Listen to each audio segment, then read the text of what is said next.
Bienvenue dans le salon d'honneur de la mairie du 20e pour le Startup Meetup. Alors, qui sont tous ces gens autour de moi? Ce sont des start-upers, ce sont des entrepreneurs qui sont venus échanger, qui sont venus parler business. Bref, on vous explique.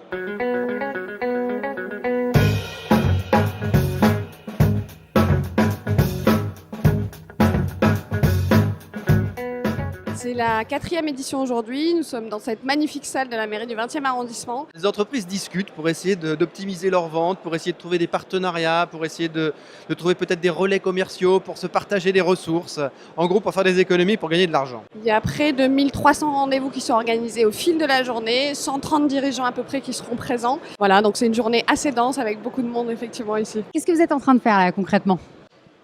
Il nous présente son activité, son site internet et comment il va le développer, ce qui pourrait nous être intéressant pour nous et pour lui aussi. Là, on est en train de partager nos expériences diverses, de se poser des questions, de se découvrir. On a un gros réseau de startups, on a 4500 startups à peu près dans notre réseau et on va sélectionner parmi celles-là celles qui sont le plus innovantes d'un point de vue technologique ou d'un point de vue du service et celles qui ont le plus fort potentiel de croissance. L'idée, c'est que ce soit ouvert à toutes les startups de l'écosystème. Donc, elles peuvent être incubées chez nos confrères autres incubateurs ou dans des accélérateurs privés ou elles volent de leurs propres ailes. Quand on se balade dans ce couloir, quelle start-up on peut croiser par exemple? Alors, il y a Willéo, là justement on parlait de levée de fonds qui vient de lever 750 000 $. Donc ils ont fait un petit voyage aux États-Unis, ils ont été à l'accélérateur Tummel. Donc un petit peu aussi par rapport à tout ce qu'on fait, ça fait partie des choses qu'on offre, c'est les voyages à l'international, c'est l'essai de développement, le développement aussi à l'international.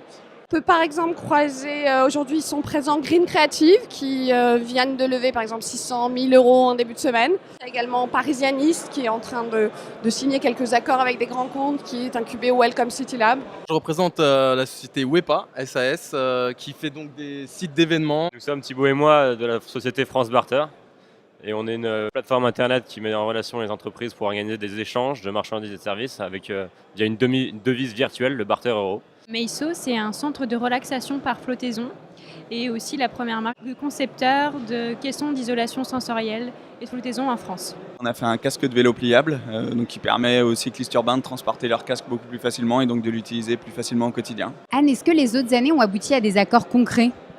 Il y a pas mal de témoignages de start-up.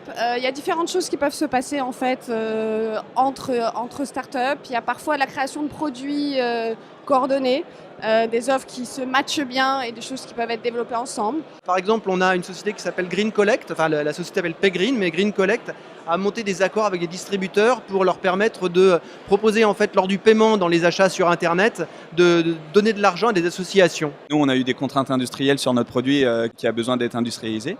Et puis, du coup, Maïté a aussi ce genre de contraintes pour ses centres. Donc, c'est typiquement le genre de sujets sur lesquels on a pu échanger. Et voilà. Oui, c'est très intéressant, leur concept vraiment très innovant avec la possibilité, en fait, sans sortir de trésorerie, sans sortir du cash, de fournir des services et de s'en procurer auprès d'autres partenaires. On a des témoignages très satisfaisants des entrepreneurs des éditions précédentes. C'est pour ça que c'est la 4e édition aujourd'hui et que c'est a priori un événement qu'on souhaite installer dans la durée. Parce que comme vous le voyez, les dirigeants répondent présents.